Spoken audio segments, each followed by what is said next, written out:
अस्सलाम वालेकुम नाज़रीन साहब, खड़े हैं मंदरा में। ये गवर्नमेंट का जो गर्ल्स के लिए एक डिग्री कॉलेज का क्याम अमल में लाया गया था साबिक़ हुकूमत के दौर में, और इसमें काम की रफ्तार इतनी स्लो है। आप मेरे बैक साइड पे देख रहे होंगे, यहाँ पे काम तरक्याती काम के फ्लोर लगे हुए हैं, मिस्त्री अपना काम कर रहे हैं, लेकिन इसकी स्पीड इतनी स्लो है कि मुझे नहीं लग पा रहा कि ये 2021 के बाद 2022 में भी फंक्शनल हो सके। क्योंकि मेरे साथ यहाँ पे बेवर प्रेस क्लब के भी रुए रवां खड़े हैं, चौधरी खलाक साहब भी आप इकट्ठे थे, तो रास्ते में जाते जाते इस मकाम पे भी खड़े हुए हैं। तो सब आप क्या कहना चाहेंगे सवाल? सर मैं तो काम की पोजीशन देख के हैरान हो रहा हूँ कि अभी तक मुस्लिम लीग नून के दौर में शुरू हुआ और अभी तक स्लो काम कर रहे हैं। कोई पोजीशन नहीं अभी मुकम्मल होने की नज़र तो नहीं आ रही। सर देखें, ये बेसिकली तरक्याती मनसूबे, ये जो सर डिग्री कॉलेज है, ये रियासत के पैसों से बनता है।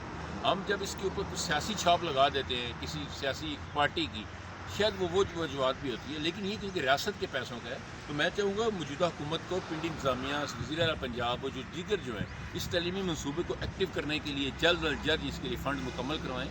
और अभी जो तलीमी सेशन शुरू हो रहा है, क्योंकि वैसे भी हमारा जो तलीमी सेशन है वो कोरोना वायरस की वजह से बहुत हद तक मुतासर हो चुका है, तो मैं चाहूँगा कि इसको जल्द अज जल्द शुरू करवाने के लिए तलीमी इसमें यहाँ वो तलीमी सरगर्मियाँ शुरू करने के लिए हंगामी बिनादे पर फ़ंड जारी किए जाएँ। और यहाँ पर अरकान सूबाई असम्बली, कौमी असम्बली और जो पंजाब हुकूमत की एडमिनिस्ट्रेशन है, सेक्रेटरी एजुकेशन है, जो दीगर हैं, उनको यहाँ पे विजिट करना चाहिए, इसको देखना चाहिए, ताकि इसकी काम की रफ्तार में इजाफा हो। और जो गिरदोनवा की जो बच्चियाँ हैं, जो महंगे प्राइवेट तलीमी इदारों में पढ़ती हैं, जो सिर्फ पोस्ट फैमिलीज़ की बच्ची हैं, वो इस सरकारी कॉलेज के अंदर, इस डिग्री कॉलेज के अंदर बैठ के अपनी तलीम हासिल करें और मुल्क की तरक्की के साथ साथ अपने ख़ानदान की तरक्की और अपनी बेहतरी के लिए किरदार अदा कर सकें। अस्सलाम वालेकुम। पाकिस्तान जिंदाबाद।